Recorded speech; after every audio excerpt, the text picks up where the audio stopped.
Halo semuanya, saya Muhammad Wahyu Ilyas. Di sini saya akan membawakan materi tentang pers. Ada beberapa materi yang akan saya sampaikan, dari pengertian pers, kebebasan pers, dan regulasi pers. Adapun juga fungsi pers, dan ada studi kasus tentang pers yang membawakan materi tentang kasus pembunuhan Brigadir Joshua Huta Barat. Yang pertama ada pengertian pers. Pers merupakan alat komunikasi massa untuk memenuhi kebutuhan masyarakat akan hiburan, berita, dan informasi. Berikutnya ada kebebasan pers. Kebebasan pers merupakan atau bukan berarti pers bisa semena-mena dalam hal penyampaian informasi. Kebebasan pers lebih disertai dengan tanggung jawab sosial. Informasi atau berita yang dikeluarkan oleh pers dikonsumsi langsung oleh publik dan dapat mempengaruhi pemikiran publik secara langsung. Kemudian ada regulasi pers. Regulasi adalah peraturan yang mengikat media dalam menjalankan aktivitasnya di masyarakat. Regulasi dapat berbentuk peraturan yang ditetapkan pemerintah,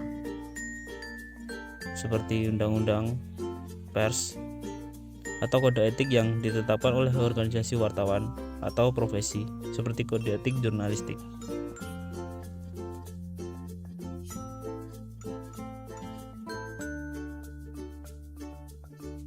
Kemudian ada fungsi pers. Yang pertama, ada media informasi. Salah satu fungsi pers yang paling penting ialah sebagai media informasi. Oleh karena itu, pers memiliki kewajiban untuk memberikan informasi yang akurat dan berimbang. Yang kedua ada pendidikan atau media pendidikan. Sebagai media pendidikan, pers berperan penting dalam membangun wawasan dan ilmu pengetahuan hidup manusia. Yang ketiga ada media hiburan.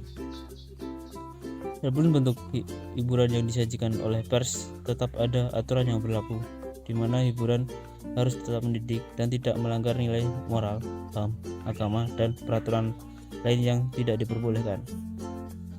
Yang keempat ada kontrol sosial atau media kontrol sosial.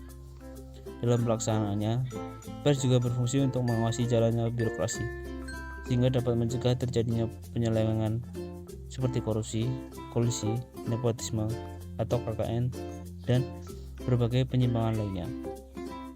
Yang terakhir ada lembaga ekonomi. Media massa tidak hanya bertujuan untuk menghidupi penerbit media massa sendiri, tapi dituntut untuk membantu atau menyerap lapangan pekerjaan, sehingga pers diharapkan dapat berorientasi kepada kepentingan publik daripada kepentingan bisnis. Selanjutnya ada studi kasus. Studi kasus yang diangkat di sini adalah konversi pers Polri atas kasus penembakan Brigadir Joshua Huta Barat. Agustus tahun lalu, Kapolri Jenderal Listio Sigit Prabowo telah mengumumkan tersangka baru dalam kasus kematian Brigadir J, yang sebelumnya kasus tersebut penuh kejanggalan. Kapolri melakukan pers tersebut karena pers sebelumnya yang dilakukan oleh Kapolres Jakarta Selatan ternyata adalah rekayasa skenario dari Verdi Sambo. Demi menjaga nama baik institusi kepolisian, Kapolri langsung turun tangan untuk mengklarifikasi hal tersebut, sehingga sekarang kasus tersebut sudah menemui titik terang, bahkan persidangan berjalan cukup lancar. Itu saja yang bisa saya sampaikan. Ada kurang lebihnya mohon maaf. Sekian.